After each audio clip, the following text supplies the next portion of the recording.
ಭಕ್ತಿ, ಶ್ರದ್ಧೆ, ತ್ಯಾಗ ಇರತಕ್ಕಂಥದ್ದು ಜಂಗಮ ಮೂರ್ತಿಗಳವರಾಗಿದ್ರು. ಅಂತವರು ಎಲ್ಲರೊಂದಿಗೂ ಹೊಂದಾಣಿಕೆಯಿಂದ ಇರೋದ್ರ ಜೊತೆಗೆ ನಿಮ್ಮ ಎಲ್ಲ ಸಮಸ್ಯೆಗಳಿಗೆ ಅದಕ್ಕೆಲ್ಲ ಏನು ತಮಗೆಲ್ಲ ಮಾರ್ಗದರ್ಶನ ಮಾಡ್ತಿದ್ರು ಅನ್ನುವಂಥದ್ದು. ಅಂಥವರು ಬಹುಶಃ ನಮ್ಮ ಪತ್ರಿಬಂಧದವರು, ಬೆನಾಳದವರು, ನಾನು ಅನೇಕ 10-20 ಸ್ವಾಮಿಗಳು ಪ್ರತಿ ವರ್ಷ ಅಲ್ಲಿ ಬರೋದು, ಸಾಮೂಹಿಕ ಮದುವೆ ಇವೆಲ್ಲ ನಡಿಬೇಕಂತಂದ್ರ ಬಹುಶಃ ಮಠ ನೀವೆಲ್ಲ ಭಕ್ತರು ಸೇರಿ ಏನು ಕಟ್ಟಿದ್ರಿ, ಮಠ ಅವ್ರ ಮನೆ ಹಿಂಬಿತ್ತು ಕರೆ, ಅವ್ರ ಮಠ ಆದ್ಮೇಲೆ ನೀವು ಮಠ ಎಷ್ಟು ತರ ಕಟ್ಕೊರಿಪ್ಪ, ನನಗೆ ಸ್ವಲ್ಪ ಇರಾಕಿದ್ರೆ ಸಾಕು ಅಂತೇಳಿ ಅಂತ ತ್ಯಾಗಮಯ ಮೂರ್ತಿ ಅಂದ್ರೆ ಬಸವನವರು ಅಂತ ನಮ್ಮ ಪತ್ರಿವನ ಪೂಜ್ಯರು ಬಹುಶಃ ಅವರೆಲ್ಲ ಮುಂದಾಳತ್ವವನ್ನು ವಹಿಸಿ ಮಾಡುವಾಗ ಬಹಳಷ್ಟು ಖುಷಿ ಪಟ್ಟಿರ್ತಕ್ಕಂಥವ್ರು. ಅವರ ಕೀರ್ತಿ ಬಹಳಷ್ಟು ದೊಡ್ಡದು ಅನ್ನುವಂಥದ್ದು. ಅದಕ್ಕೆ ಮಂದಿ ಮಕ್ಕಳೊಳಗ ಚಂದಾಗ ಒಂದಿರಬೇಕ, ನಂದಿಯ ಶಿವನ ದಯದಿಂದ ಹೋಗುವಾಗ ಮಂದಿ ಬಾಯಾಗಿರ್ಬೇಕಂತಾರ. ಹಂಗ ಮಂದಿ ಬಾಯಾಗಿರುವಾರ ಬಸೈನವರು ಅನ್ನುವಂಥದ್ದು. ಅಂತ ಬಸೈನವರು ಪುರಾಣ ಪ್ರವಚನ ಹೇಳೋದ್ರ ಮೂಲಕ ಬಹಳ ಕೀರ್ತಿ ವಾರ್ತೆಯನ್ನ ಬೆಳೆಸಿರ್ತಕ್ಕಂಥವ್ರು. ಅವರು ಮಲ್ಲಾಪುರ ಗ್ರಾಮ ಅಂತಂದ್ರೆ ಅದು ಸುಸಂಸ್ಕೃತ ಗ್ರಾಮ, ಕೃಷಿ, ಧರ್ಮ, ಸಾಹಿತ್ಯ, ಸಂಸ್ಕೃತಿಯನ್ನು ಹೊಂದಿರತಕ್ಕಂಥದ್ದು.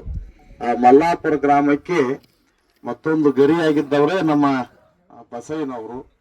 ಕೀರ್ತಿ ಏನು ಅಂತಂದ್ರೆ ಕಾಯ ಅಳಿಬಹುದು, ಕೀರ್ತಿ ಉಳಿತೈತಿ ಅಂತ ಹೇಳ್ತಾರ. ಹಂಗ ಕೀರ್ತಿ ಇವತ್ತು ಕಾಯ ಅಳದಿರಬಹುದು ಅವರು, ಆದ್ರೆ ಕೀರ್ತಿ ಉಳಿತಕ್ಕಂಥದ್ದು. ಜೊತೆಗೆ ಶರಣರು ಒಂದು ಕಡೆ ಹೇಳ್ತಾರೆ, ಸ್ಥಾವರ ಕಳವುಂಟು ಜಂಗಮ ಕಳವಿಲ್ಲ ಅಂತ ಹೇಳ್ತಾರೆ.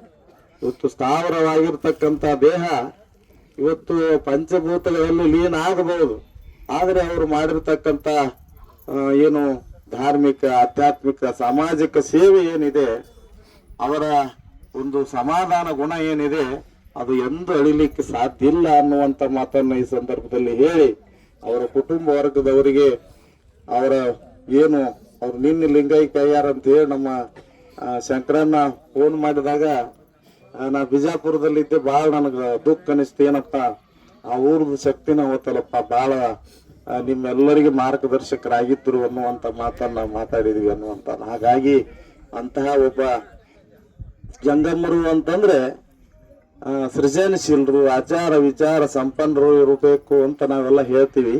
ಹಂಗ ಆ ಜಂಗಮರಿಗೆ ಮತ್ತೊಂದು ಉದಾಹರಣೆ ನಮ್ಮ ಬಸವನವರು ಇದ್ರು ಅನ್ನುವಂಥದ್ದು. ಅಂತಹ ಒಬ್ಬ ಅಪರೂಪದ ಮೇರು ವ್ಯಕ್ತಿತ್ವದ ನಮ್ಮ ಬಸವನವರನ್ನ ಕಳೆದುಕೊಂಡು ಇಡೀ ಮಲ್ಲಾಪುರ ಗ್ರಾಮ, ಅವರ ಬಂಧು ಬಳಗ, ಇವತ್ತು ಎಲ್ಲ ನಮ್ಮಂಥವ್ರು ಏನು ಅವರು ಒಳ್ಳೆಯವರು ಅಂತ ಹೇಳಿ ನಾವು ಕರಿತೀವಿ, ನಮಗೆಲ್ಲ ಬಹಳ ನಷ್ಟವಾಗಿದೆ.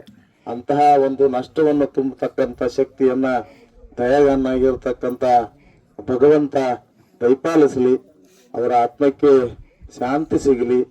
ನಿಮ್ಮೆಲ್ಲರ ಒಂದು ಏನು ಅವರ ಮೇಲಿಟ್ಟಿರ್ತಕ್ಕಂಥ ಭಕ್ತಿ, ಶ್ರದ್ಧೆ ಏನಿದೆ, ಮುಂದೆ ಅವರ ಮಕ್ಕಳ ಮೇಲೆ ಆ ಪರಂಪರೆ ಮುಂದುವರಿಲಿ ಅನ್ನುವಂಥ ಮಾತನ್ನ ಈ ಸಂದರ್ಭದಲ್ಲಿ ಹೇಳಿ, ಅವರಿಗೆಲ್ಲ ಏನು ನೀವು ಇಲ್ಲಿವರೆಗೆ ಹೆಂಗ್ ನಡ್ಕೊಂಡು ಹೋಗಿದ್ರೆ ಹಂಗ ಆ ಮನೆತನದ ಮೂಲಕ ತಾವೆಲ್ಲ ನಡ್ಕೊಂಡು ಹೋಗಬೇಕು ಅನ್ನುವಂಥ ಮಾತನ್ನ ಈ ಸಂದರ್ಭದಲ್ಲಿ ಹೇಳಿ ನಾನು 2 ಮಾತುಗಳು ಮುಗಿಸ್ತೇನೆ.